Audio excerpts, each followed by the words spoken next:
Welcome to Licht, Hören, a podcast about light, lighting, and the people behind it.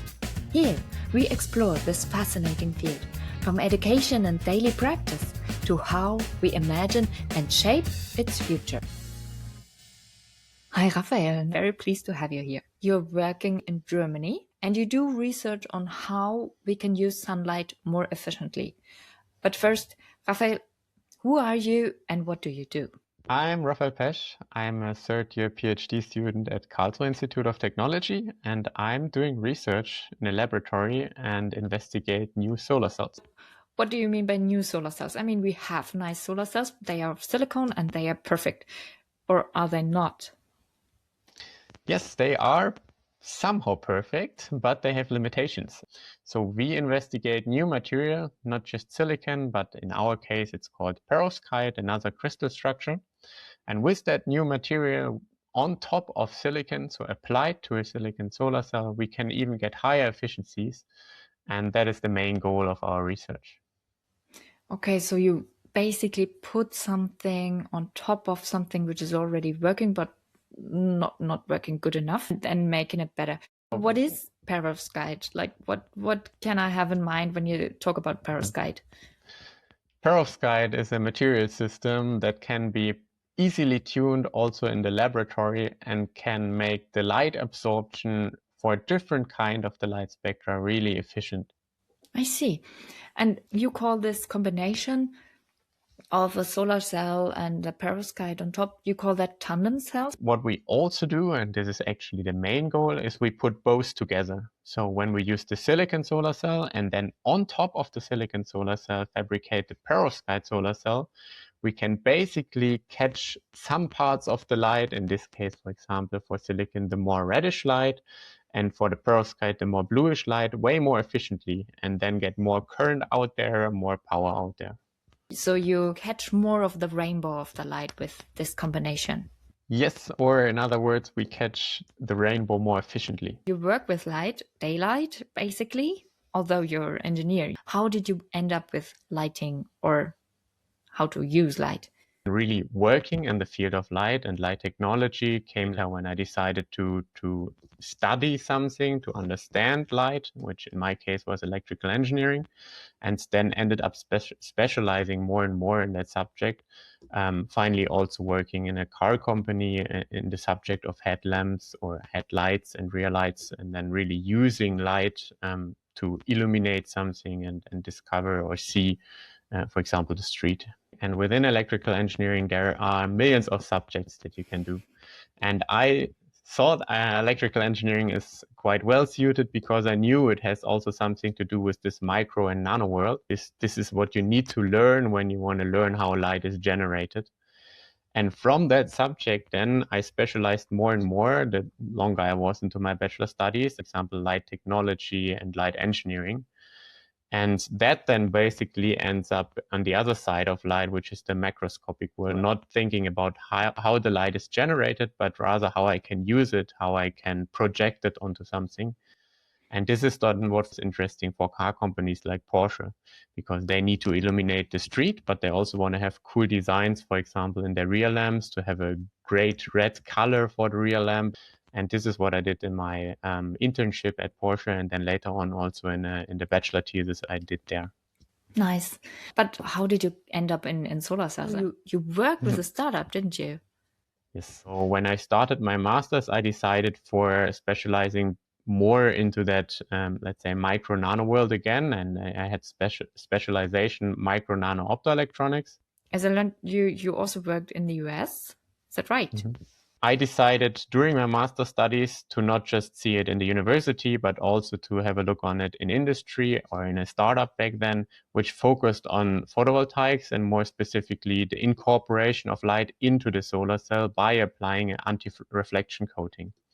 And the cool thing how they did it was actually they just copied the structure that they found in nature, more specifically on a rose petal, and used that to absorb light more efficiently. And finally, when working there, I also got to know this field of bio-inspired photonic engineering, which led me to the master thesis that I finally did in the US. Was there something special in your career which hooked you? Like something like, oh my God. This, oh, what is crazy moment was a lot of crazy and cool ideas that come up for interacting with light are actually already out there in the nature. Like, for example, butterfly wings or the rose petal.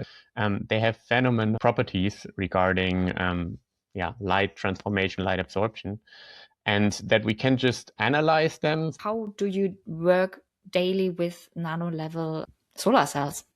The solar cells that we fabricate, what makes them so special is they are really, really small. So the thickness of the solar cell itself is just hundreds of nanometers, which is like way, way, way smaller than a hair thick is. Which also means when we make these solar cells, we need to take care that we don't destroy them while fabricating.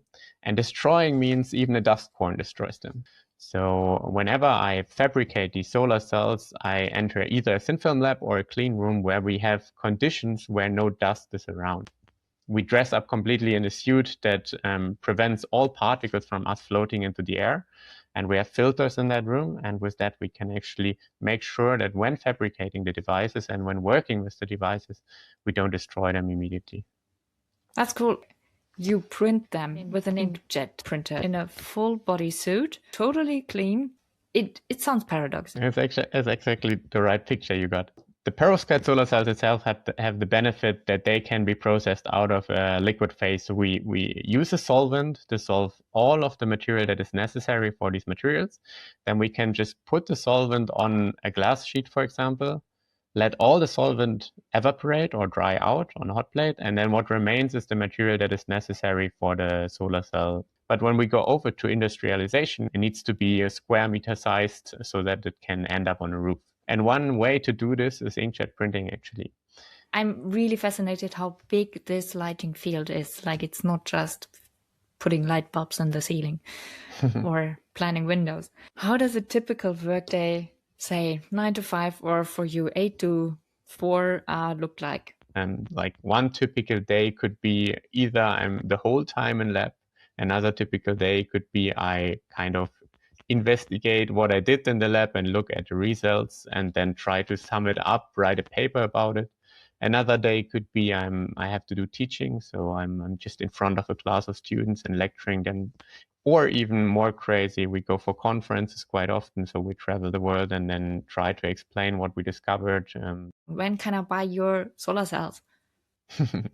So first of all, silicon is great. What we are doing is basically we try to put the perovskite on top of the silicon to make it more efficient, but the stability and the scalability remain challenging. And I'm, for example, working on the scalability, so providing technology like inkjet printing to make it scalable. And then other researchers, also from the same subject, try to make it more stable. Nobody would build up a solar cell on top of their roof, which would need to be mounted back 2 or 3 years later. Since the efficiency is so good, industry is now catching up, but there is no supplier yet where you can really buy it with a guarantee above 25, 30 years. But yeah, I hope this will happen in the next 5-10 years. I'm very curious to hear more about that in the future.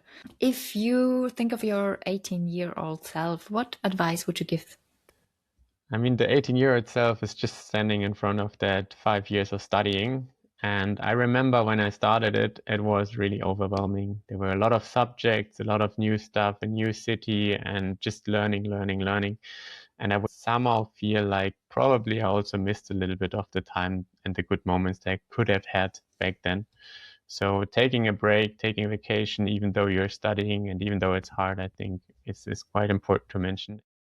I know you started a YouTube channel to help others to learn, and it's called Brain Gain.